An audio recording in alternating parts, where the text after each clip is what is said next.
Mesdames, Messieurs, bonjour. Je suis Ahmad Lahiachi, directeur des partenariats de l'École centrale Casablanca. Je suis extrêmement heureux aujourd'hui d'être avec vous pour vous présenter l'Executive Master spécialisé Leadership et Projets Innovants de Centrale Supélec Paris, en délocalisé ici à Casablanca.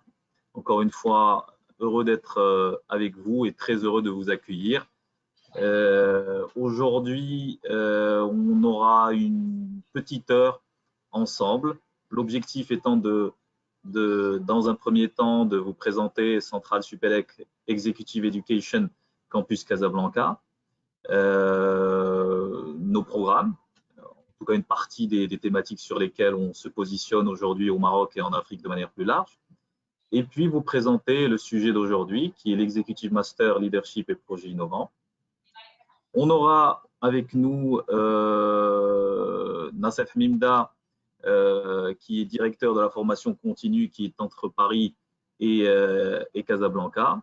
Il est docteur de Centrale Paris, il y a une bonne quinzaine d'années aujourd'hui, pour ne pas le vieillir. Et puis, il est responsable pédagogique du programme en question, qui est l'Executive Master Leadership et Projets Innovants. Et pour finir, et entre autres et notamment, il est expert en innovation.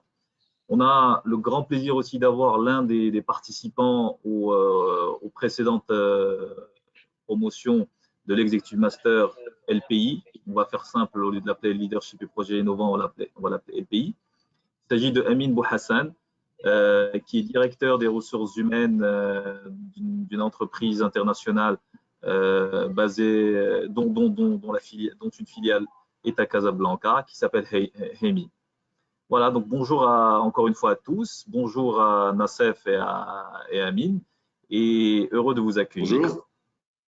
C'est Omar. Bonjour Amin. Salut Omar, salut Nassef, et bonjour à tous. Bonjour à tous. Ouais.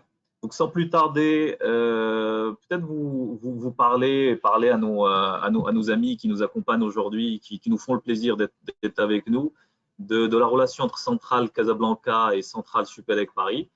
Pour la petite histoire, Centrale Casablanca est une volonté de l'État marocain qui s'est rapproché il y a une quinzaine d'années aujourd'hui de Centrale Paris, qui est entre-temps devenue Centrale Supélec. Ce sont deux grandes écoles d'ingénieurs françaises qui ont fusionné. Et donc l'État marocain s'est rapproché de Centrale Supélec, de Centrale Paris, pour l'ouverture d'une école d'ingénieurs d'excellence pour le Maroc, mais aussi pour l'Afrique. Et ces discussions ont abouti en 2013 à une convention entre les deux États pour l'ouverture de cette école. Donc Centrale Casablanca a vu le jour en 2015. Centrale Casablanca, c'est avant tout une école d'ingénieurs, donc où on a un tiers de nos promotions qui proviennent d'Afrique subsaharienne. Et puis à côté de la formation initiale, notre ambition à Centrale Casablanca est aussi d'accompagner les entreprises à faire monter en compétences leur cadre sur divers thématiques. Je citerai des sujets liés à l'excellence opérationnelle, à la supply chain, aux achats, à la transformation digitale, au leadership, à l'innovation et à d'autres sujets. Et donc la relation est extrêmement étoffée entre Paris et Casablanca, notamment sur la formation continue, puisque nos programmes de la formation continue sont tous labellisés ou sont tous ceux de Paris en délocalisé ici au Maroc, que ce soit des formations certifiantes, qualifiantes ou diplômantes. Aujourd'hui, on va parler du LPI, qui est une formation diplômante. Et puis, il y a un troisième sujet donc à Centrale Casablanca qui est la recherche. Donc, on est une école de plein exercice où on fait de la formation initiale, on fait de la formation continue et on fait de la recherche.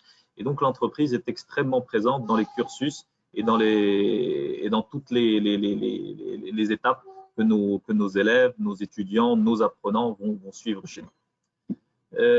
Notre ambition est africaine. Elle est même internationale, soyons ambitieux. Quand Centrale Supélec est venue s'installer d'une certaine manière au Maroc, donc par rapport à la formation continue, l'objectif pour nous ici au Maroc était de profiter de son expertise, de son background, de ses nombreuses années et dans la formation continue. L'objectif aussi était d'accéder au réseau des experts centraliens qui est extrêmement étoffé, pas qu'en France, partout dans le monde. Et puis, Centrale Paris, Centrale Supélec a une vingtaine de laboratoires auxquels on a accès aussi. Le grand avantage aussi, quand on est ancré dans un pays, c'est qu'on a une connaissance des attentes en compétences de ce pays et de ce continent, ce qui est notre cas. On n'est pas hors sol. Les dirigeants de l'école sont marocains et français. Et puis nous qui accompagnons en particulier les entreprises sur la formation continue, on est marocain et on se rend compte que c'est extrêmement important parce qu'on connaît le besoin mieux que des gens qui viennent de l'étranger, tout en profitant bien sûr de cette expertise internationale. Donc, on a cet ancrage, cette insertion dans le monde entrepreneurial marocain. Et puis, aussi, on a un réseau d'intervenants qui n'est pas que international, il est aussi local. C'est quelque chose, encore une fois, qui est important, qu'on a appris avec le temps. L'ancrage aussi de nos formateurs qui connaissent la culture marocaine est important aussi. Et puis, pour la cerise sur le gâteau, c'est qu'on a un super campus sur 5 hectares à Bouskoura, où on peut recevoir de nombreuses promotions. Et puis voilà. Sans plus tarder, je donne la parole à Nassef Minda, qui est directeur de la formation continue, responsable de ce programme, qui va rentrer dans le vif du sujet et nous parler du contenu. Amine, n'hésite pas à intervenir aussi si tu as des remarques. L'objectif, c'est d'être dans un échange quasi informel et amical pour que tout le monde, tous ceux qui sont avec nous, puissent en profiter un maximum. Et n'hésitez pas à poser vos questions. Vous avez la possibilité de vous poser vos questions. Je parle à nos invités. Sur la droite, vous avez le chat ou la partie questions. Posez vos questions, on les posera en fin de session. Encore une fois, merci d'être avec nous. On est très, très heureux et fiers de vous avoir. Nassef, à toi. Merci à moi. Merci pour cette introduction. Bonjour à tous, à toutes. Voilà, comme on a pu le présenter, donc moi je suis dans l'écosystème centralien maintenant une vingtaine d'années, pour ne pas me rajeunir, hein, où j'ai entamé ma carrière académique au sein de Centrale Paris à l'époque. Pour ceux qui ne savent pas, Centrale a fusionné avec l'autre école qui est Supélec pour former Centrale Supélec, qui est devenue une des plus grandes écoles d'ingénieurs en France. Donc déjà, Centrale était déjà bien classée. Aujourd'hui, avec le nombre de personnes diplômées d'année en année, donc Centrale Supélec Paris, pèse de plus en plus au sein de l'écosystème d'enseignement français et international avec l'Université de Saclay. Si vous suivez un petit peu l'actualité, j'ouvre une petite parenthèse, au niveau du classement de Shanghai, Centrale, l'Université de Saclay, auquel appartient l'école d'ingénieurs Centrale Supélec, a été classée première au monde au niveau des mathématiques. Mais bon, c'est pour la petite parenthèse. Alors nous, ce qui nous intéresse aujourd'hui ici, c'est de parler de l'Executive Master Leadership et Projet Innovant, LPI pour la suite, hein, pour un petit peu utiliser cet acronyme. LPI dont Amine est un des illustres représentants qui a vécu cette expérience de manière pleine, et le fait de l'avoir parmi nous est à la fois un plaisir personnel, mais aussi un vrai témoignage, parce qu'il n'y a pas mieux que les personnes qui ont suivi le parcours qui peuvent en témoigner le mieux, d'autant plus que c'est un parcours, comme vous le verrez avec nous, qui est assez particulier au sens où on essaie d'adresser un besoin d'une manière innovante. Ce n'est pas que le fait que ce soit LPI, mais parce qu'on s'adresse à répondre à des compétences particulières. Et justement, en parlant de compétences, ça me permet de rebondir justement sur le slide qui est présenté ici. Donc LPI, c'est quoi? C'est leadership, donc du leadership, du management de projet et d'innovation. Mais derrière, ce qu'on veut développer à travers cette formation, c'est le développement de la compétence. Et si on regarde un petit peu comment on définit la compétence, en fait, la compétence, c'est une triptyque de 3 choses. C'est du savoir, c'est-à-dire l'acquisition de compétences théoriques. Une compétence, c'est aussi du savoir-faire, c'est la capacité à faire des choses, à faire et à faire faire des choses, bien sûr. Et donc, du coup, c'est tout ce qui ne peut pas être codifié dans le savoir dans les livres, c'est ce qu'on va appeler le savoir-faire, pardon. Et puis, dernière dimension qui nous est très chère, aussi la particularité, c'est le savoir-être. Parce que le savoir et le savoir-faire qui ne sont pas incarnés dans l'être humain, ils sont inopérants. Et notre mission de formation au sein du LPI, c'est justement d'adresser ces trois dimensions. Bon, autant le savoir, je pense que les gens qui nous écoutent ont tous un parcours académique, donc ils voient très bien de quoi on parle. C'est la transmission de savoir et ça peut se faire de manière un peu descendante. Le savoir-faire, ça commence déjà à être un peu plus particulier parce que là, il faut acquérir des gestes métiers, des techniques, des choses qui ne s'apprennent pas par la lecture, mais plus par la pratique. Et enfin, le savoir-être. Et là, on va attaquer l'élément le plus différenciant de notre formation, à savoir le développement personnel des personnes. Alors, pourquoi est-ce que c'est important pour nous d'insister sur ce point? C'est peut-être revenir un petit peu à l'origine, j'ai envie de dire, ou la genèse de cette formation. Donc, c'est une formation qui a été pensée pour le marché public marocain-africain, parce que comme le rappelait Omar tout à l'heure au démarrage de l'école centrale ou du projet d'école centrale, Casablanca, il y a eu un travail qui a été fait auprès des dirigeants marocains sur la place sur qu'est-ce qu'on devrait apporter comme type de formation au Maroc. Et ce qui est ressorti de manière assez claire auprès de ce sondage auprès des panels des grands dirigeants ici au Maroc, c'est qu'au Maroc, on a besoin d'un peu de technique, j'ai envie de dire, sur le management de projet, parce qu'il y a énormément de personnes qui ont des postes à responsabilité, qui font du management de projet, mais qui n'ont pas forcément été éduqués ou formés sur les techniques même de gestion de projet. Donc, il y a quand même un besoin de mettre en place un vernis ou quelques prérequis ou voire des bases pour le management de projet. On reviendra tout à l'heure sur le programme, ce que cela occupe.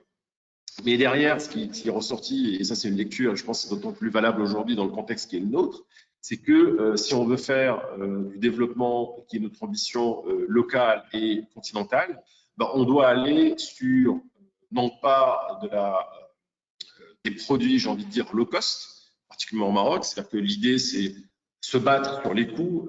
Si on regarde, fait une analyse un petit peu économique ou macroéconomique, on n'a pas la démographie nécessaire pouvoir rivaliser avec les grandes puissances économiques sur ce point-là. Donc, ce qu'il faut, c'est que plutôt partir sur des produits à valeur ajoutée, voire à forte valeur ajoutée, et l'innovation a son importance, et c'est une matière qui s'enseigne, et c'est ce qu'on essaie de notre mission à travers cette formation. Donc, on a besoin dans ce pays de travailler justement sur cette partie technique, sur cette partie innovation, et aussi, et c'est un point très important, ce qui est ressenti, c'est que on a, du moins ce que les témoignages qui nous ont été rapportés à l'époque, qui sont confirmés depuis, parce que, petit rappel, là on parle de la 6e promotion du master spécialité, Executive Master Leadership et Projet Innovant. Ce qui se confirme, c'est qu'aujourd'hui, des personnes qui ont une forte technicité, qui maîtrisent leur métier, on a un certain nombre, mais ce qui manque un petit peu et sur quoi on doit apporter, et là où il y a notre valeur ajoutée en tant que programme de formation, c'est toute la partie leadership, développement personnel, conduite des hommes. Ce qui fait que notre formation, qui est le Master spécialisé leadership et projet innovant, ne s'adresse pas à des personnes entre guillemets juniors, c'est-à-dire des personnes qui ont été fraîchement diplômées. Alors, c'est pas par élitisme, c'est juste que l'enseignement qu'on apporte, on veut apporter par rapport à des gens qui ont un background, qui ont un vécu, qui ont une expérience pour pouvoir justement apprécier les points. Alors, peut-être, je sais pas si Amine, tu peux peut-être aborder sur ce point-là parce que c'est à la limite assez concret sur ce côté background nécessaire pour justement apprécier le message pédagogique du LPI. Déjà, il faut aimer venir les week-ends. Ouais. Il faut avoir de motivation. Alors, moi, j'ai justement ce goût pour apprendre, d'être curieux. Je suis passionné d'histoire, de philosophie, donc les études ne me posaient pas un problème. Ce qui est fabuleux dans ce master exécutif, c'est que on est dans une salle qui est plus un laboratoire d'expérience de vie où nous-mêmes, nous allons être à la fois l'observateur et le sujet. Donc, on a rarement l'occasion d'être en mode de classe renversée, puisque là, parfois, dans certains cours, je laisse la surprise aux futurs membres de ce LPI, mais vous allez voir qu'il va falloir que vous initiez vous-même les cours, que vous preniez le lead de manière collective et intelligente, parce qu'on rentre dans une notion de pur leadership. Et ce que j'ai pu, à mon niveau, expérimenter, c'est qu'il y a un équilibre de vie totalement, enfin, à rechercher, à expérimenter. Tu l'as dit tout à l'heure, Omar, c'est que déjà l'endroit est exceptionnel. On est sur 5 hectares.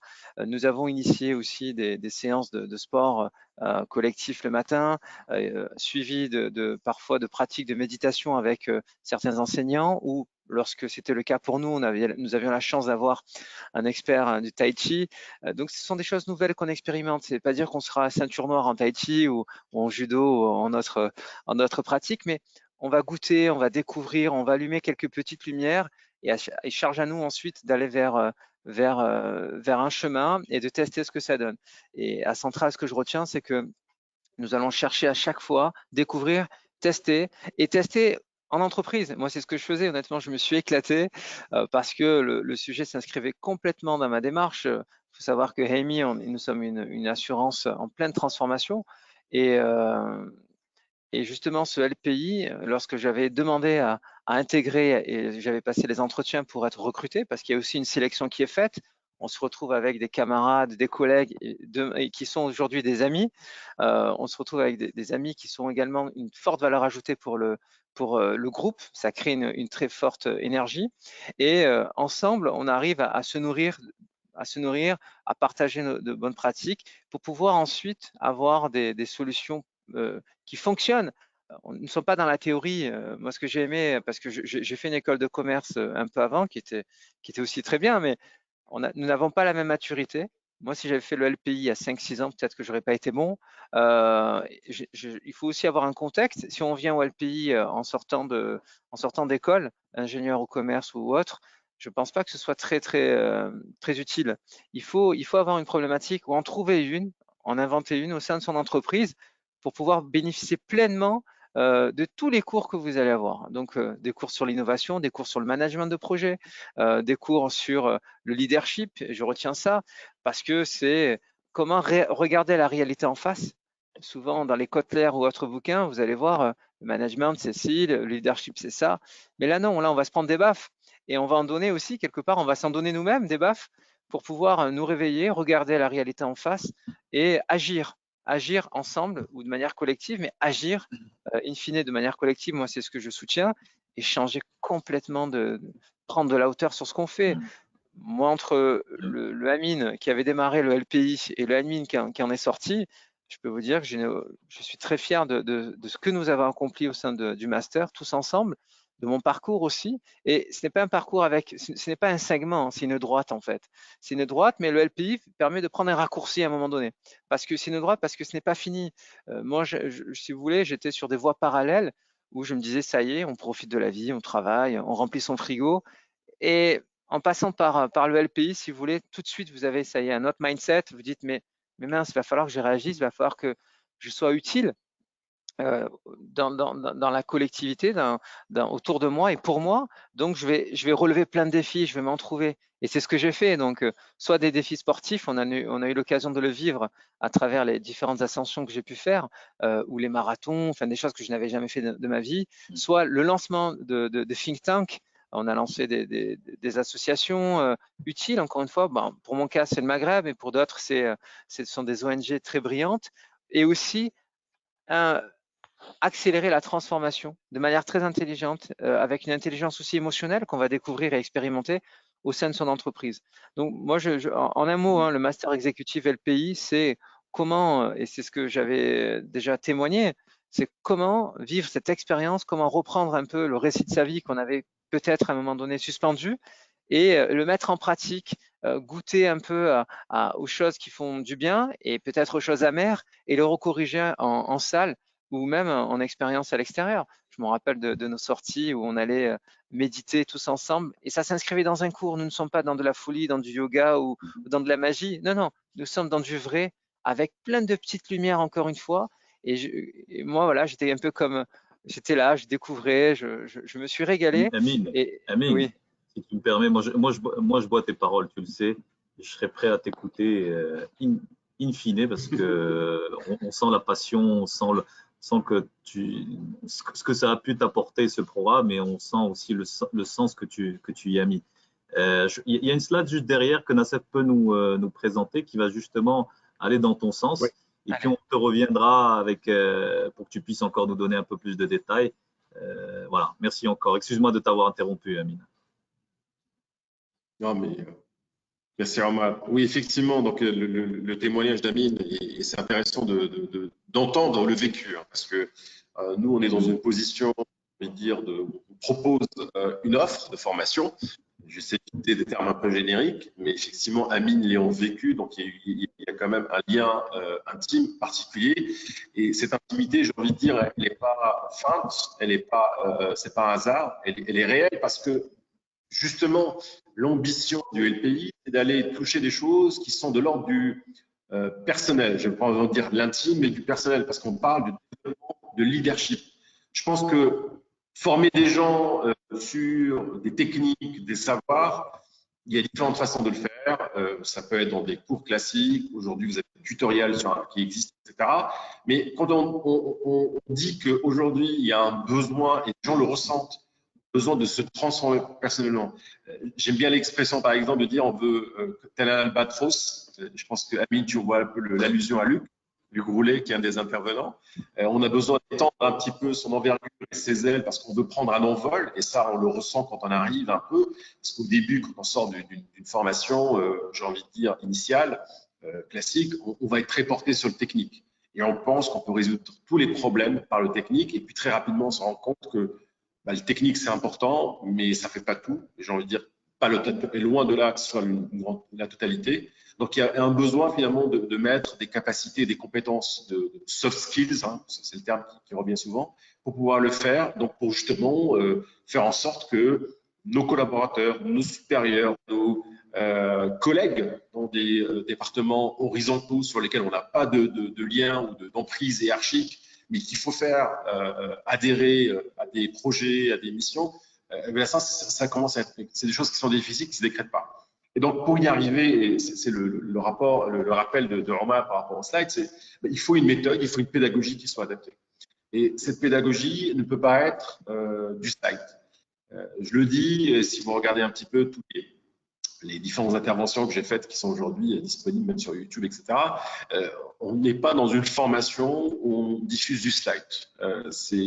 On en fait, et il y a un besoin, mais on n'est pas sûr, on n'assomme pas les gens du début de la journée jusqu'à la fin de la journée en énonçant slide après slide les éléments, parce on a cette ambition toujours de développer de la compétence, donc du savoir-faire. Donc ça va partir par de l'interactivité, ça va passer par du jeu de rôle, ça va passer par de la simulation, ça va être aussi par des outils, des serious games, ça va être aussi par même la prise de parole des différents participants. C'est-à-dire que c'est un lieu d'expression. Je peux citer des études, notamment une qui a été faite par une des universités du MIT, c'est la Kennedy School, qui dit que plus de 90% de l'apprentissage se fait par les pairs, c'est-à-dire les gens qui sont autour de vous. Une partie importante, mais est faite par l'intervenant, qui lui va avoir plus un rôle de facilitateur, qui va poser un cadre d'animation, mais le reste, c'est l'échange, c'est le partage, et de cet échange, de ce partage, se fera l'appropriation. Parce que l'idée, c'est pas de gaver vos cerveaux d'informations, mais plutôt de repartir avec des techniques. Et ce que disait Amine brièvement tout à l'heure, je ne sais pas si vous l'avez relevé, mais ce qui ressort de plus en plus, c'est lorsque les personnes suivent une formation parce qu'elles ont lieu le week-end, et ben, dès le lundi au travail, il y a des choses qui sont déployables, qui sont diffusables rapidement, qui vont être applicables par nos différents participants. Donc, on est vraiment dans cette approche, on veut développer des compétences, on veut développer du savoir-faire, on veut développer du savoir-être, une certaine personnalité. On va aller explorer aussi le leadership. On n'a pas non plus une posture autour du leadership où on va dire, bah voilà, le leadership, c'est tel type de modèle, c'est tel, si je prends par exemple un dirigeant célèbre ou un homme politique célèbre, vous devez être de cette forme-là. C'est pas notre but, on n'y croit pas, c'est peut-être pour moi, ça je l'assume, la mauvaise façon de faire. Mais pour nous, enseignants du leadership, c'est aller chercher le leader qui somnole en vous, qui est un peu en mode veille, parce qu'on a tous une façon d'interagir avec son environnement et on a tous un style à adopter. Et il y a certains qui vont être plus dans le participatif, d'autres plus dans le directif, qui peut avoir ses avantages par moment, d'autres qui vont être plus dans le coaching. Et donc, chacun, a, de par sa nature, de par ses zones de confort ou d'inconfort, va devoir chercher justement ces différents ressorts. Donc, ces différentes approches pédagogiques, on peut revenir par ailleurs sur vos questions. J'invite, petit rappel, à poser vos questions tout au long de ce débat, parce que ça nous permettra aussi de rendre les choses beaucoup plus personnelles par rapport aux gens qui nous suivent. Et ben, c'est ce leadership qui est le vôtre, c'est cette fibre qui est la vôtre qu'on va essayer de développer à travers ce parcours et ce programme de formation. Peut-être passer à la slide suivante, on va présenter les différentes types de qui sont les publics. Je peux le faire si tu me le permets. J'ai envie de dire que pour rejoindre Amine, ce type de parcours, il faut avoir un background. Moi, je vous le dis les yeux dans les yeux. Si vous n'avez pas vécu, si vous n'avez pas eu en face un certain nombre de problématiques, de problèmes plutôt complexes à gérer et avec lesquels vous allez venir dans cette formation partager et aussi trouver des solutions ensemble, j'ai envie de dire que ce programme n'est pas fait pour vous. Ce programme est fait pour des gens qui ont envie de se faire mal d'une certaine manière. En général, quand on est sorti d'école, on se sent le plus fort, on se sent armé.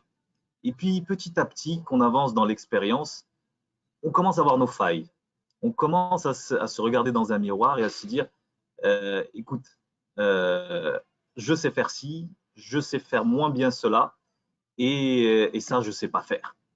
Et en général, c'est quand on a suffisamment de recul sur soi-même qu'on est en mesure de se dire ces mots-là. Et je pense que le profil qu'il faut pour ce type de parcours, c'est ça. Quand on est prêt à se regarder dans un miroir et venir se bousculer soi-même et se faire bousculer aussi. Parce que comme a dit Nassef, il y a beaucoup de développement personnel, il y a beaucoup de sujets liés au leadership et c'est ce dont on a besoin aujourd'hui. Les patrons qui doivent aujourd'hui engager, encadrer et mener vers les batailles sont des gens qui vont devoir avoir un sens du leadership très très fort et donner du sens à leurs équipes. Et nous, notre ambition, c'est de pouvoir accompagner ces futurs patrons avec les skills qu'on va pouvoir leur donner, que ce soit des soft skills ou des hard skills. Pour revenir au public concerné, pour nous, on a de très très fortes ambitions. On veut former les futurs DG, présidents qui vont mener le Maroc, l'Afrique vers son éclosion, vers son explosion, si vous me permettez le terme. Et bien sûr qu'on n'aura pas que des directeurs généraux, des directeurs généraux adjoints, etc. Mais on aura, en tout cas, notre ambition, c'est d'avoir des responsables qui vont mener des projets complexes. Donc, tout ce qui est fonction de direction et de management de projet, c'est le public concerné pour nous. Tous les métiers liés au conseil, parce qu'il y a beaucoup de sujets et de skills liés à l'innovation, à la méthodologie en lien avec l'innovation. On va parler design thinking, par exemple. On va avoir des témoignages de grands patrons qui ont mené des projets d'innovation dans des environnements africains, mais aussi internationaux. Et donc, c'est intéressant pour des gens qui viennent des métiers du conseil. Et puis, tout ce qui est métier lié à l'innovation elle-même, ça peut être des directeurs du développement, ça peut être des responsables de l'innovation. On remarque qu'il y en a de plus en plus aussi dans les entreprises marocaines, des entreprises qui viennent nous voir à travers leurs directeurs ou leurs responsables de l'innovation. Donc, ça veut dire que c'est un sujet qui parle de plus en plus aux multinationales, mais aussi aux entreprises marocaines. Et on est très, très heureux d'avoir formé certains directeurs de l'innovation de grands groupes installés ici au Maroc. Et puis aussi, on a eu des entrepreneurs, des start-upers qui sont venus aussi se former dans ce parcours-là. Donc voilà, pour résumer, le type de public qu'on va avoir sur cette formation. Je suis désolé si j'ai parlé avec mes tripes, mais parce que pour ne rien vous cacher, moi-même, je suis cette formation et je sais de quoi je parle. Si j'étais venu à 25 ans, c'est pas comme aujourd'hui à 40 ans. Il faut se bousculer, se faire du mal pour pouvoir en sortir le meilleur de nous-mêmes. Voilà. Merci Nassef de m'avoir donné l'opportunité de témoigner moi-même. Il n'y a pas de souci. Effectivement, donc il y a vraiment on réinsiste sur ce point. Il y a une notion de vécu, de background très importante. C'est-à-dire qu'il faut qu'il y ait ce matelas sur lequel on va pouvoir questionner. On m'a très rapidement montré les slides parce qu'il y a des cours et pour que ces cours aient de l'écho, il faut qu'il y ait répondant. Il faut qu'il y ait ce répondant, c'est votre expérience. J'ai envie de dire un petit peu pour reprendre l'expression, il faut avoir aussi vécu peut-être des échecs sur certaines situations. Et nous, à la limite, c'est pas un mot galvaudé, hein, valoriser l'échec, c'est très important. Et quand on dit échec, c'est la difficulté, c'est les écueils qu'on a rencontrés. C'est là où on sent justement, on mesure un peu nos limites. Vous savez, peut-être je fais un petit clin d'œil ici à Amine, qui est un grand sportif. C'est quand l'effort, c'est aussi aller à ses limites, c'est à la rencontre de ses limites, et c'est là où on voit un peu ce qu'on doit améliorer, et ce qu'on peut. Et c'est pareil quand on est dans le monde de l'entreprise, c'est parce qu'on a été face à des situations difficiles, compliquées, qu'on a sué, hein, on a souffert. C'est là où on se dit voilà, la prochaine fois, il faut que je fasse plus attention à ça et ça. Et nous, justement, on est catalyseurs dans ce parcours, dans cette formation, pour justement mettre le doigt avec de la méthodologie, avec de l'expérience de nos formateurs, avec le partage aussi, j'insiste beaucoup, du groupe, parce que on est sur une communauté apprenante. C'est très important de former des gens qui vont vivre ce voyage, parce que c'est un voyage. Alors, ça a des échos un peu de sectaire, ce qu'on dit, mais c'est la réalité. Hein. C'est un groupe humain qui vit, c'est un groupe humain qui partage, c'est un groupe humain qui fait peut-être une des choses les plus nobles de la vie, qui est apprendre, et de quoi apprendre justement durant cette formation. Donc ça, c'est très, très important de le garder à l'esprit. On veut des gens, j'ai envie de dire, qui vont aller chercher le meilleur d'eux-mêmes, sans prétention aucune, mais de manière sincère et franche, qui vont aller chercher le meilleur d'eux-mêmes et ils vont le mettre au service d'un projet, d'une cause, d'une orientation. Et c'est ce qu'on voit aujourd'hui d'année en année. Hein. Je rappelais que là, on commence la 6e promotion. Et juste pour la petite information, le master est classé au niveau international. C'est l'ensemble des masters spécialisés en innovation. Et quand on est au niveau du classement, on fait partie du podium. On a eu la 2e place l'année dernière. On a varié entre 2 et 3e parce qu'il y a quand même à côté de nous des formations qui sont en France, hein, Polytechnique, etc. CEA, c'est le commissariat à l'énergie atomique, qui ont aussi d'autres formations intéressantes. Et nous, on a la fierté d'avoir cette formation au Maroc et d'être si bien classé parce qu'on le fait d'une manière, j'ai envie de dire, la plus honnête au sens avec nos tripes au service de cette formation. Et ça se voit que ce soit l'encadrement, que ce soit les intervenants et aussi les participants parce qu'on est vraiment sur ce projet qui est assez noble. Peut-être passons à des choses un peu plus académiques, entre guillemets, même scolaire, c'est un programme. C'est un master, un executive master labellisé, c'est-à-dire qu'on est affilié à la conférence des grandes écoles. C'est un master aussi qui fait partie des diplômes de Centrale Supélec, donc du coup qui ouvre droit au réseau des alumni des Centrales Supélec au niveau international et local aussi, parce que c'est un diplôme de Centrale Supélec. D'ailleurs, pour la petite information, la remise des diplômes se fait à Paris avec l'ensemble des exécutifs de master spécialisés. Alors, pour la petite histoire avec le Covid, on attend la prochaine programmation parce que ça a été effectivement annulé pour des raisons que vous comprenez. Mais depuis maintenant 5 ans, on se rend à Paris et on est à l'image de l'ensemble des masters spécialisés de Centrale Supélec, exécutifs masters spécialisés de Centrale Supélec à Paris avec la présence de l'ensemble des directeurs de Centrale Supélec. Alors peut-être pour revenir en masse sur les… Ça, oui. Tu me permets de poser une question à Amine. Amine, est-ce qu'il y a un séminaire qui t'a marqué plus qu'un autre? Je sais qu'il y en a plusieurs intervenants, mais est-ce qu'il y en a un qui t'a touché au plus profond de toi, qui t'a permis de passer un cap? Est-ce que tu pourrais nous partager avec nous? Je sais que je te prends de cours, mais… Alors, excusez-moi, je crois qu'il y a une évacuation à faire. J'entends l'alarme incendie, mais je vais répondre rapidement à la question. Enfin, c'est pas chez nous, c'est nos voisins. Juste pour vous dire que Le On te séminaire qui veut m'a le plus vivant, hein. marqué, non, non, non, c'est pas chez nous, chez les voisins. Le séminaire qui m'a le plus marqué, c'est celui de l'innovation qu'on a vécu à Paris, parce que là, on a vu comment naissait, comment lancer une idée innovante sur le marché, partir vraiment non pas de son propre produit, de sa propre solution, mais partir du besoin du client, son comportement, le comprendre. Et ça s'était fait à Paris pendant 2 jours. Et à la fin, donc, on a travaillé, j'ai envie de vous dire, pendant 48 heures parce qu'en dehors des cours, le soir, on réfléchissait ensemble là-dessus, et pour à la fin avoir une capsule de 2 minutes. Donc, vous vous rendez compte, 48 heures de travail pour une capsule de 2 minutes, c'était Et un quelque chose prototype d'assez aussi. assez surprenant. Il y a un autre projet qui nous a plu, c'est un séminaire, enfin c'était plutôt un cours, c'est celui qui avait été fait par Luc sur le leadership. Voilà, ça c'était quelque chose qui vous marque parce que d'une part, tout à l'heure, je vous ai parlé d'innovation et d'autre part, c'est de l'introspection. Le leadership, c'était ça. Donc le master s'inscrit vraiment, exécutif s'inscrit vraiment là. L'innovation, donc partir des besoins du client, du consommateur, ce que vous voulez, et voir un peu toutes les petites phases. C'est un IRM en fait. Vous allez découper, découper, découper. Et sur l'introspection, le leadership, c'est partir de soi-même, de son ventre, de ses tripes, être conscient de soi, être centré pour pouvoir ensuite rayonner et être bienveillant.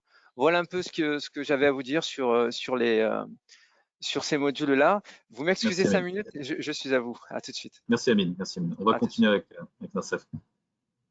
À Problème. toi, Nassef. Oui, donc Camille fait allusion au projet innovation qu'on a mené à Paris, qu'on appelle les Innovation Days, qui est justement un parcours de formation en 2 jours, à la fois sur la partie empirique, on revenait sur les méthodes pédagogiques, mais aussi avec des enseignements, parce que c'est pas juste on vous met en hackathon, parce que je vais pas me lancer sur le sujet, mais j'ai mon mot à dire sur les hackathons, qui sont intéressants, et des fois on laisse un petit peu la magie s'opérer, alors que dans le cadre du projet, enfin du cours, du séminaire Innovation Days, c'est très séquencé avec des apports théoriques et aussi de la pratique.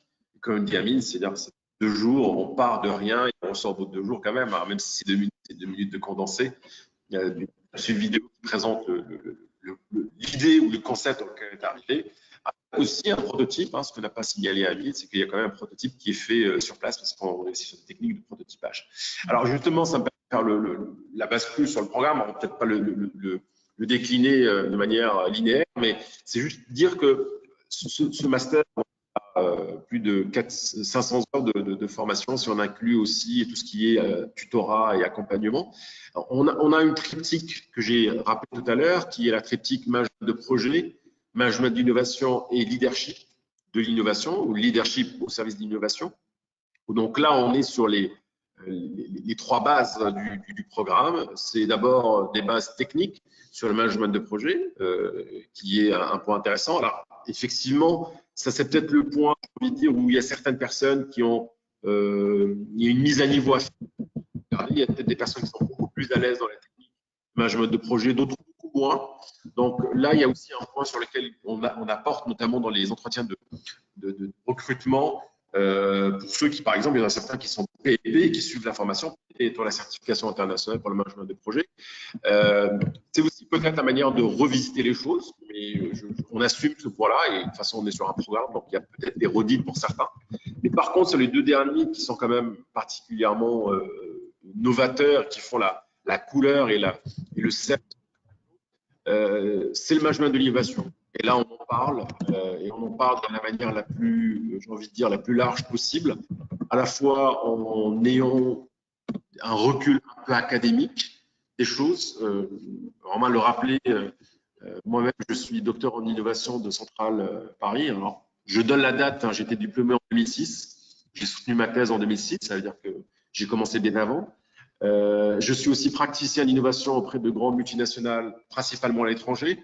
Donc, quand on veut parler d'innovation, on va en parler de manière la plus large possible. Aussi bien en partant des choses académiques, parce que des fois, le savoir, c'est important. Ça permet de donner un cadre, de donner une grille d'analyse pour pouvoir avancer. Donc, ça, c'est super important de le faire. Et du coup, on essaie d'éviter ce qui se fait beaucoup dans des domaines émergents où il y a des tribunes, on va appeler ça des tribunes, des gens qui prennent la parole pour parler. Alors, ça peut être éclairant, inspirant, mais ça peut être aussi des fois des choses qui, à mon sens, ne se basent pas sur des choses rigoureuses. Et en même temps, et par ailleurs, on est dans la pratique parce que l'innovation, c'est la transformation, c'est changer le monde, c'est apporter quelque chose de nouveau. Donc, on est aussi sur des choses pratico-pratiques, empiriques, sur de la technique, sur des modèles, sur du canevas, sur des matrices, pour justement pouvoir gérer l'innovation. Donc, ça, c'est le programme. Et puis, enfin, la partie leadership, qui est la partie personnelle qui se fait avec des formateurs divers et variés. Au début de la formation, on travaillait beaucoup avec nos experts qui venaient de l'étranger.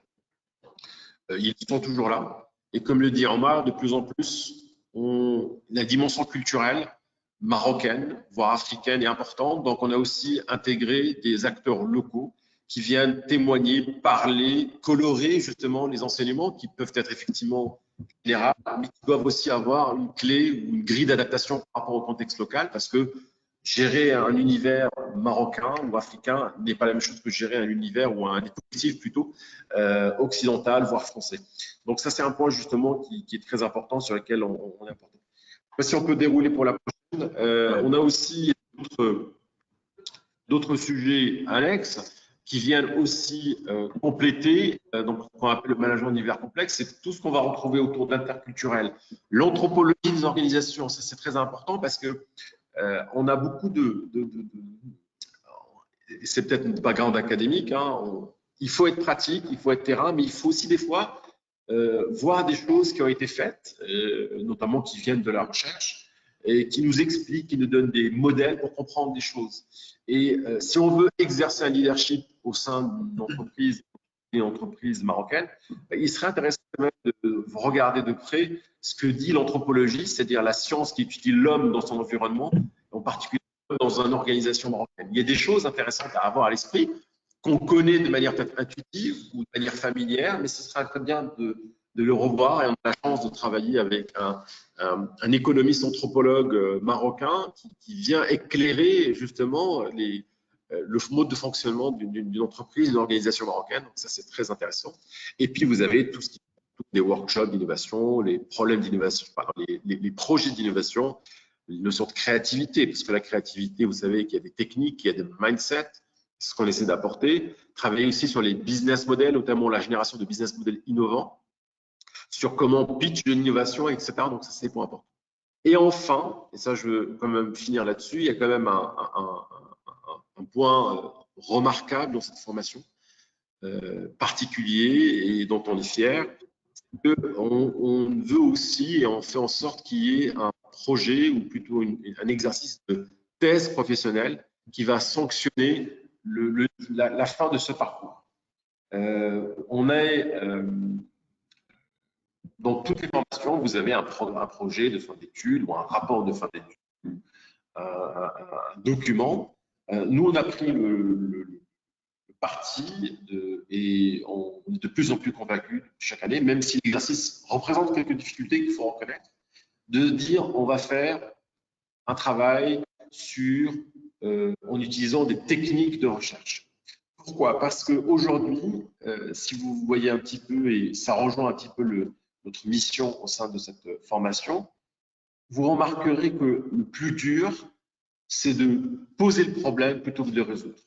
Si on a déjà bien posé le problème, si on a compris de quel problème il s'agit, si on a bien étudié la chose, on a déjà, j'ai envie de dire, réglé 90% des choses. Une fois que vous avez trouvé le problème, vous l'avez bien posé, vous l'avez bien cadré, ben souvent ce que vous pouvez faire, vous pouvez trouver peut-être le bon tuto, la bonne personne, le bon consultant pour vous régler les choses, voire même monter une équipe en interne pour le faire. Donc ça, c'est des choses qui sont importantes. Et justement, votre formation académique jusqu'à présent, elle a été plutôt dans une logique de résolution de problèmes. On vous a toujours donné le problème, on vous a demandé de le régler. Or, dans la vie, vous savez très bien que le problème, il n'y a pas un énoncé.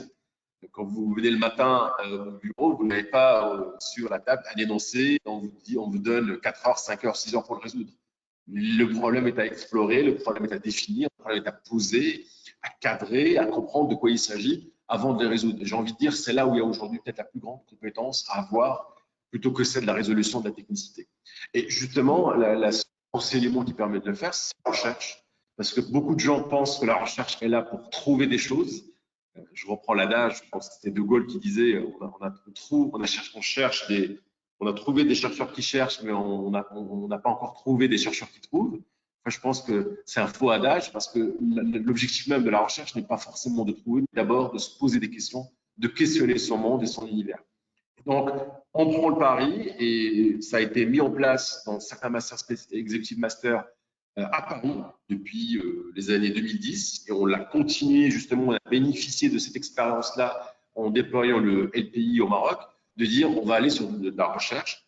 Alors, c'est un exercice qui est nouveau. Je pense que c'est une belle découverte qui peut se faire un petit peu dans la douleur parce qu'on va sur des articles scientifiques sur un sujet qui, en plus, qui est intéressant, qui est choisi bien sûr par le participant, donc, ce qui fait qu'il y a une opportunité aussi à aller sur des sujets, et c'est ce qui se passe d'année en année, sur des sujets qui sont profonds, qui questionnent, qui interpellent et sur lesquels des réponses peut-être de consultants ou d'avis ne suffisent plus. Et du coup, avec un accompagnement, bien sûr, parce qu'il y a un volet important de tutorat qui est fait dans cette formation, on amène les personnes vers un exercice qui est nouveau. Et il y a Amine qui nous rejoint et je parlais de la thèse professionnelle et je pense que c'était un exercice qui t'a bien marqué, Amine, n'est-ce pas? Qui me marque encore. Alors, dans quel sens? J'espère dans le sens positif. Non, c'est que je l'exploite. Moi, j'ai choisi un sujet qui était en phase avec ce que je vivais au quotidien. Donc, le thème, c'était le rôle du service des ressources humaines dans une PME en transformation. Et là, le but, c'était d'aller explorer les innovations managériales au service d'une transformation. Et c'est donc, et je l'utilise. Donc, ça, c'est top. Et aussi, le rythme de travail que cela a imposé. Parce que pour le coup, je n'ai pas été un bon élève. Je pensais qu'on pouvait passer la thèse à tout moment, que c'était à la carte, c'était un peu la cafétéria centrale, mais pas du tout. Il fallait la rendre à une certaine date. Donc, j'ai mis l'accélérateur entre septembre et novembre. C'était des rythmes de travail assez denses, 5 heures du matin. Et je vais vous faire une confidence, hein, j'ai gardé ce rythme. Donc, tous les 5 heures, je suis debout pour soit courir, soit travailler sur d'autres sujets. Donc voilà, c'est un plus. Moi, j'adore ça. Ah, super. Bravo. Je pense que Nassef, on va pour, présenter les mais intervenants, pour, comme ça on peut passer au questions. exact, exact, c'est ce que j'allais dire. Donc, pour porter toutes ces thématiques, tous ces modules, ben, il faut des intervenants de qualité et les voici. Donc, ben, comme je vous le disais, bon, Nassef le LPI, c'est le bébé de Nassef. Il ne le dira pas lui, mais je le dis à sa place. Il l'a monté en partenariat avec Nicolas Pasquet, qui est responsable scientifique du programme, puisqu'il y a, en fait, il y a un programme qui ressemble beaucoup au LPI à Paris, qui s'appelle l'Executive Master Innovation et Technologie, sur lequel et transformation, pardon, et transformation, autant pour moi. Et donc, l'idée était de capitaliser sur ce master existant tout en l'adaptant et tout en l'enrichissant. Et Nassef a réussi de manière magistrale à faire le travail. Voilà, donc nos deux responsables du master, c'est Nicolas Pasquet et Nassef Mibda, qui sont entre Paris et Casablanca. Peut-être te laisser parler des différents formateurs. Tu les connais mieux que moi, Nassef. On va peut-être laisser la parole à Amine, déjà présenter Ah oui, Luc carrément. et Ilona. Mais Mieux. il va nous dire ce qu'il en a retenu, c'est ça? Ou ce qu'il en pense. Ah, il y a peut-être un problème de connexion. Alors, Oui. du coup, pour pas. Ah, vas-y, Amine, si tu peux parler. Alors, ça a coupé. Est-ce que tu peux reprendre, s'il te plaît? Je dis juste qu'on a présenté Luc et Ilona, si tu peux en toucher deux mots. Ah oui. Ah oui. Alors, Luc, sacré personnage, hein, Luc, qui, euh, qui justement nous a aidé à nous développer comme leader. C'est lui qui nous a montré la voie pour être centré dans notre démarche, qui nous a donné une définition que je trouve super bonne sur le leadership. Et avec Luc, on a eu une de mémoire, je crois, quatre cours au total et qui se sont, au départ, c'était un peu spécial parce que c'est une approche qui était nouvelle pour nous tous. Et ensuite, on s'y fait, on rentre et on découvre plein de choses. C'était exceptionnel, soit en classe et soit à l'extérieur, puisqu'on a également une petite terrasse où on peut faire des exercices de préparation à cette introspection indispensable pour pouvoir ensuite se développer et rayonner. Quant à Ilona, c'était sur les intelligences émotionnelles, sur des indicateurs que moi-même j'ai utilisés au sein de l'entreprise. Par exemple, est-ce que vous pouvez évaluer votre degré de bonheur, votre degré de satisfaction, et tous ces éléments-là, votre rapport au temps. Et donc, elle va vous donner plein de petits outils, des petites lectures à vous conseiller, et ensuite, on va pouvoir les exploiter au sein des séminaires. Donc, voilà, Luc et Ilona, de très bons souvenirs. Très bien. Alors, juste pour rappel, donc Luc est un centralien de formation et il a par ailleurs et du Harvard aussi. Il a eu des formations à Harvard et il a mené plusieurs programmes internationaux de leadership, tandis que Ilona est une grande chercheuse et praticienne du leadership positif, donc à la fois académicienne et praticienne, donc qui intervient un peu partout dans le monde. Et on a le plaisir d'avoir avec nous ici au Maroc. Donc, assez rapidement, donc Dimitri Dago, qui est aussi sur la partie sur le leadership. Donc, lui, c'est un centralien qui a eu sa retraite à 40 ans parce qu'il a fait fortune dans une SS2I dans les années 2000 et qui se consacre depuis à la formation et au développement personnel. Donc, c'est quelqu'un de très inspirant, une grande sagesse et une grande expertise. Hein. Il a cumulé un peu les deux, à la fois une certaine réussite professionnelle, mais aussi une réussite, j'ai envie de dire, humaine et émotionnelle. Donc, c'est quelqu'un qui apporte énormément à cette formation. Salwa Salek, qui nous vient du Canada, qui est, tu me disais, responsable d'organisation de Desjardins, c'est ça, qui est la plus grande banque mutualiste et qui a développé un lab d'innovation. Donc, Salwa fait partie du programme et qui et aussi, c'est pour ne pas gâcher le plaisir, Salwa est une canado-marocaine, donc qui est aussi une fierté pour nous d'avoir des compétences de ce type-là qui interviennent dans cette formation. Et aussi, je pense pour elle, c'est aussi un plaisir de le faire. Vincent Dumès, qui est aujourd'hui donc en Martinique conseiller auprès du gouvernement du Canada. Exactement. Son parcours est très intéressant, parce que tu le disais tout à l'heure, on allie dans nos intervenants des praticiens et des académiciens. En l'occurrence, lui est un vrai praticien puisqu'il a créé un mouvement qui s'appelle le patient partenaire. Et donc, c'est cette innovation qui nous a intéressé, qui t'a intéressé quand tu l'as invité à venir partager avec nous son expérience. Et avec cette innovation, il fait le tour du monde pour parler de son concept. Et depuis peu, il est conseiller du gouvernement du Canada sur des sujets liés à la santé. Très bien. Donc, Jacques Nérinck étant un intervenant de longue date auprès Centrale Paris, ancien grand directeur international de Xerox Monde, il a accompagné plusieurs dirigeants internationaux, principalement dans la grande distribution en France et en Europe, et qui fait partie justement du corps enseignant et qui a une vision, j'ai envie de dire, avec un certain recul et une certaine sagesse sur le marketing et le marketing d'innovation, qui est juste impactant. Je pense vraiment, tu l'as eu récemment, ça confirme un petit peu ce que je dis là. Je confirme parfaitement ce que tu dis. En fait, encore une fois, au risque de me répéter, ce qui est intéressant aussi chez les praticiens, c'est que ils ont tellement vécu que leur case study, que leurs expériences, que les difficultés qu'ils ont vécues, on en profite. On en profite parce que les questions sont extrêmement pragmatiques. Et puis bon, pour pas bouder notre plaisir, c'est Jacques en particulier est un conteur. Il nous raconte toutes les histoires qu'il a vécues sur différents continents et on s'en inspire pour pouvoir aussi essayer de ne pas faire les mêmes erreurs dans notre quotidien. Voilà, donc c'était juste quelques intervenants, il y en a d'autres. Ils nous excusons de ne pas avoir ce qu'il fallait comment avancer. Oui. Et du coup, on arrive sur la question-réponse. Il y en a déjà une qui a été posée, il me semble par Mehdi, c'est ça? Exact. Mehdi, comment la prochaine session va-t-elle se dérouler vu la situation pandémique au Maroc? On va vous répondre aussi, Mehdi. En fait, les choses, aujourd'hui, vu la situation, et j'ai envie de dire c'est un peu au parti aussi du leadership, on s'inscrit dans un scénario. On est dans un monde VUCA, volatile, pour un certain en anglais, uncertainty, complexe et ambigu. Et pour s'en sortir, donner une vision. Donc nous, aujourd'hui, le stade dans lequel on est, c'est qu'on va pouvoir faire des formations en présentiel.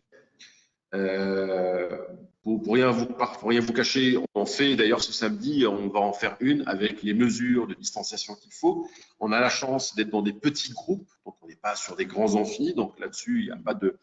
Les contraintes sanitaires, on peut les juguler, hein, c'est comme si on doit faire une formation, enfin, quand vous êtes en entreprise, hein, c'est-à-dire une certaine distanciation et certaines règles, notamment lors des pauses café. Là aussi, il y a une certaine étude. Donc, on va faire cette formation, Inch'Allah, dans cet objectif-là, dans ce contexte-là. Pour rien vous cacher, la petite incertitude, si on en a une, c'est pour faire venir les participants d'étrangers.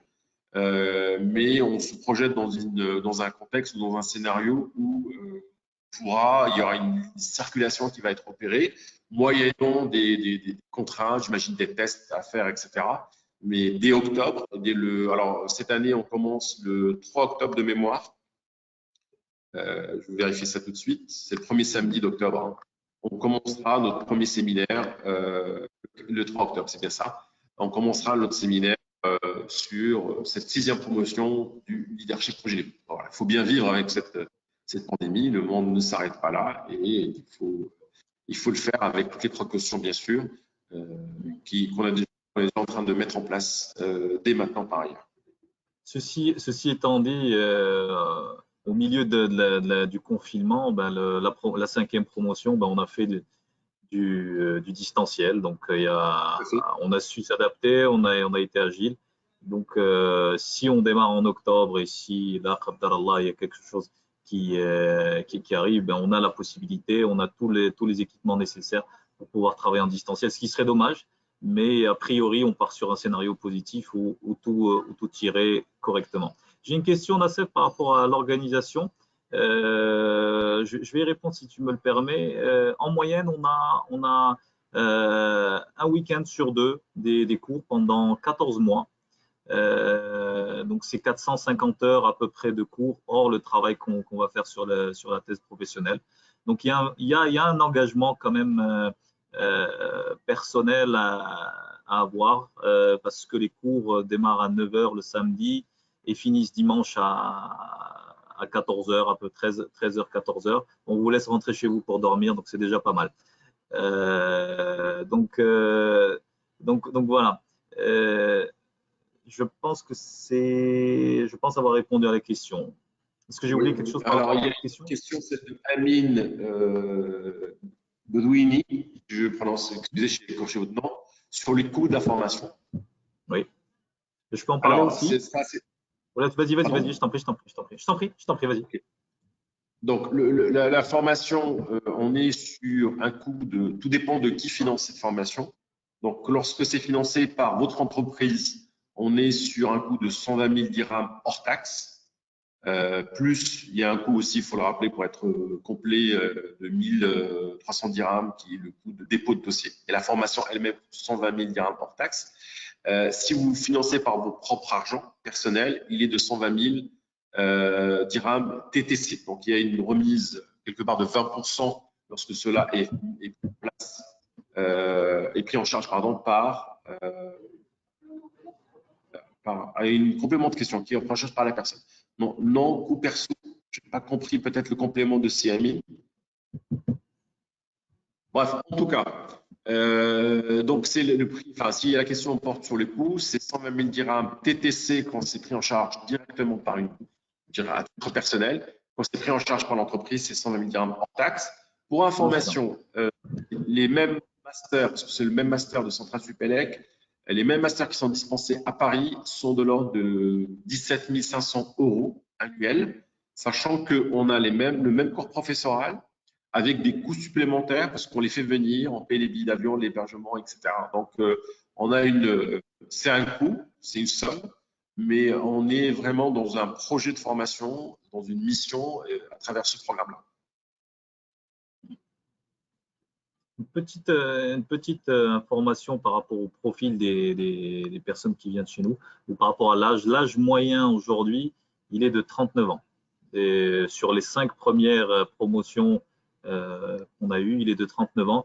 Nos promotions sont plutôt petites. On essaye de ne pas dépasser une quinzaine de personnes par promotion pour pouvoir créer cette cohésion, cette dynamique de groupe. Parce qu'à 15, ce n'est pas comme 35 ou 40 ou 45. Donc c'est un choix fort qui a été fait dès le départ. Des petites promotions pour qu'elles puissent profiter un maximum de la qualité des intervenants qu'on leur amène. Et puis, juste rappeler ce que disait Nassef tout à l'heure, parce que je sais que c'est important pour certains. Vous faites, c'est-à-dire les diplômés du LPI ici au Maroc, font partie des centraliens du Maroc. Les centraliens du Maroc, c'est 1000. C'est une communauté très, très bien implantée, extrêmement dynamique, qui essaie d'apporter aussi sa pierre à l'édifice dans l'économie du pays. Et donc, vous faites partie de cette communauté. Vous faites partie aussi des 35 000 alumni à travers le monde de centrales. Donc, c'est un point non négligeable parce que il permet de networker, il permet de trouver des situations où on peut travailler ensemble, de profiter de l'expertise, de l'expérience de chacun. Voilà. Vous êtes de plein droit membre des alumni de Centrale, et maintenant c'est Centrale et Supélec parce que ça a fusionné. Ça, c'est très important. Il y a bien sûr, il faut être à jour de ses cotisations, mais ça, c'est un détail, je veux dire, administratif. Mais vous êtes en droit de siéger et d'assister aux cercles de discussion un peu partout dans le monde. Si vous avez l'occasion d'y assister, de networker, comme dit Omar, ainsi de suite. Ça, c'est quand même un point important parce que vous rentrez dans une communauté, voire une famille, et donc les personnes qui suivent cette formation, ben, ils sont éligibles à ce type de cercle de communauté. Très bien. Pour toutes vos questions, compléments d'information, n'hésitez pas à contacter Majda. Vous avez ses coordonnées. Vous pouvez nous suivre aussi sur les réseaux sociaux, LinkedIn et Instagram.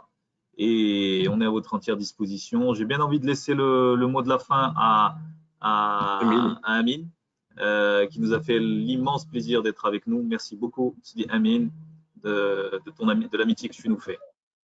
Merci Omar, merci Nassef.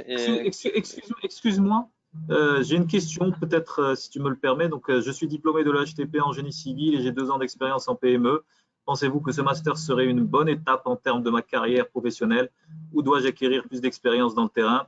Ma réponse est claire, nette et précise. Vous n'avez pas suffisamment d'expérience, malheureusement. Voilà, donc il faut avoir 5 années d'expérience pour pouvoir postuler à ce parcours. Il peut y avoir des exceptions, mais 2 ans, ça me semble plutôt peu. Voilà. Merci Amine. À toi la parole. Je complète la parole à Amine. Et quand on dit il faut plus d'expérience, c'est franchement, c'est parce que vous n'allez pas pouvoir en bénéficier. C'est quelque part pour de le dire, parce que vous allez être quelque part un petit peu en décalage par rapport à la teneur du discours et aussi au partage. Donc, ce n'est pas par snobisme, c'est juste par pertinence. Mais ceci dit, vous êtes le bienvenu, Inch'Allah, dans 3 ans, vous estimez que vous avez suffisamment de recul pour pouvoir justement apporter votre pierre et partager tout ça. Mais je tiens vraiment, c'est pas une question de club, c'est comme si on parlait d'un prérequis, c'est comme si vous avez besoin d'un diplôme pour pouvoir y aller. Donc, il faut les diplômes, mais il faut aussi l'expérience. Donc, on espère vous voir parmi nous, peut-être candidater quand vous aurez plus d'expérience pour justement bénéficier davantage de cette formation et de ce parcours. Amine, à toi la parole. J'active le micro. Non, c'était pour vous dire que nous aussi, membres de Centrale, on se tient à la disposition des futurs intervenants dans le LPI, des futurs membres du LPI, des futures promotions. Donc voilà, ils peuvent à tout moment nous écrire sur LinkedIn.